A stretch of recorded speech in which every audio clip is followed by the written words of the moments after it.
ಎಲ್ಲರಿಗೂ ಮಹಾಭಾರತದ ಕತೆ ಗೊತ್ತೇ ಇದೆ. ಆದ್ರೆ ಮಹಾಭಾರತ ಪ್ರಾರಂಭ ಆಗೋದಕ್ಕೆ ಕಾರಣ ಆದ್ರೂ ಏನು ಗೊತ್ತಾ? ಇಲ್ಲಿ ನಾನು ಹೇಳ್ತೀನಿ, ಕೇಳಿಸ್ಕೊಳ್ಳಿ. ಹಸ್ತಿನಾಪುರದ ಸಿಂಹಾಸನಕ್ಕೆ ಪಾಂಡವರು ಮತ್ತು ಕೌರವರ ಮಧ್ಯೆ ಮಹಾಯುದ್ಧವೇ ನಡೆಯಿತು. ಆದ್ರೆ ಈ ಒಂದು ಯುದ್ಧದ ಹಿಂದೆ ಇರುವಂತ ಕಾರಣ ಏನು ಅಂತ ಅಂದ್ರೆ, ದುರ್ಯೋಧನನಿಗೆ ತನ್ನ ಅಸೂಹೆ ಅಂದ್ರೆ ಧರ್ಮ ಮತ್ತು ಅಧರ್ಮದ ಮಧ್ಯೆ ನಡೆದಿರುವಂತಹ ಈ ಒಂದು ಜಗಳ ಅಥವಾ ಈ ಒಂದು ಕ್ರೌರ್ಯತೆ ಅನ್ನೋದಾದ್ರೆ ಅದು ಮಹಾಭಾರತ ಆಗುತ್ತೆ. ಈಗ ನಮ್ಗೆ ಗೊತ್ತಿರೋ ವಿಷಯ ಏನು ಅಂತಂದ್ರೆ, ದುರ್ಯೋಧನ ಹಸ್ತಿನಾಪುರವನ್ನ ನೋಡ್ಕೊಳ್ತಾ ಇದ್ದ. ಅವನು ಪ್ರತಿ ಆಗು ಹೋಗುಗಳನ್ನ ದುರ್ಯೋಧನ ನೋಡ್ಕೊಳ್ತಾ ಇದ್ದು.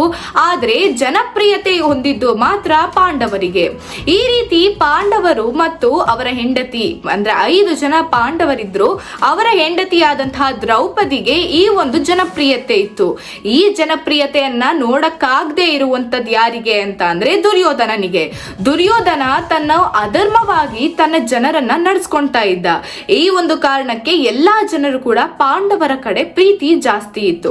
ಆದ್ರೆ ಇಲ್ಲಿ ಹಸ್ತಿನಾಪುರದ ರಾಜ್ಯ ಹೊಂದಿದ್ಯಾರು? ದುರ್ಯೋಧನ. ಇವಾಗ ಮತ್ತೊಂದು ಏನಾಗುತ್ತೆ ಕತೆ ಅಂತ ಅಂದ್ರೆ, ಇಲ್ಲಿ ಜೂಜಾಟ ಪ್ರಾರಂಭವಾಗುತ್ತೆ.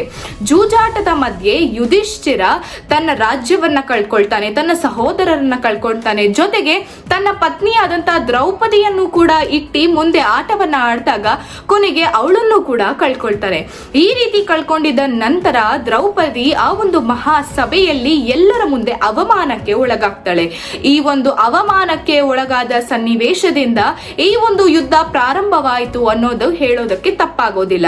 ಈಗ ದ್ರೌಪದಿಗೆ ಈ ರೀತಿ ಆಗಿದ್ದರಿಂದ ದ್ರೌಪದಿ ತನ್ನ ಪತಿಯರಲ್ಲಿ ಕೇಳ್ಕೊಂಡಿದ್ದೇನು ಅಂತ ಅಂದ್ರೆ, ಈ ರೀತಿ ಅವಮಾನ ಆಗಿದ್ದು, ಅವಮಾನಕ್ಕೆ ಒಳಗಾದಂತ ಕಾರಣ ಆದಂತವ್ರು ಅವರ ರಕ್ತದಿಂದ ತನ್ನ ಶರೀರವನ್ನ ತೊಳೆಯುವವರೆಗೂ ನನಗೆ ಸಮಾಧಾನ ಇಲ್ಲ ಅಂತ ಹೇಳ್ತಾರೆ.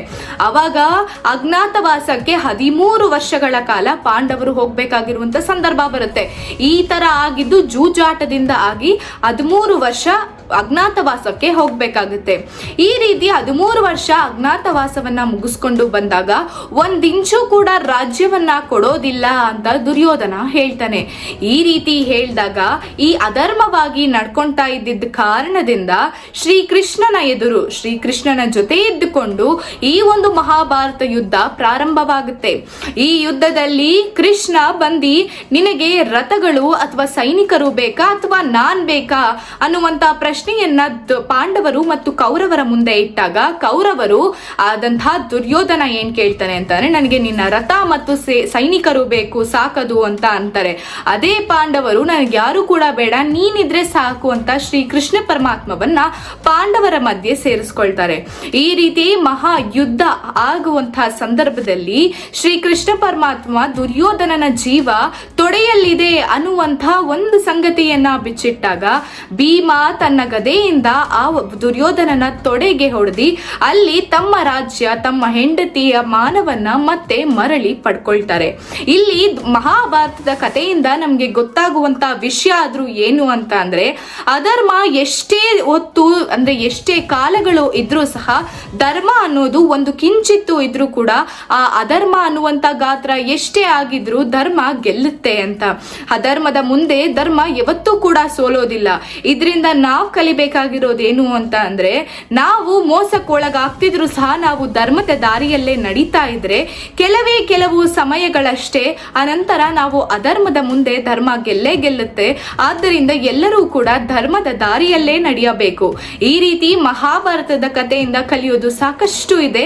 ಹಾಗಿದ್ರೆ ಏನೇನ್ ಕಲಿಬಹುದು ಅನ್ನೋದಕ್ಕೆ ಸಾರ್ವಭೌಮ ಟಿವಿಯನ್ನ ಫಾಲೋ ಮಾಡಿ ಮತ್ತು ಸಬ್ಸ್ಕ್ರೈಬ್ ಮಾಡಿ. ಧನ್ಯವಾದಗಳು. ನಾನು ನಿಮ್ಮ ಮೇಘನಾ.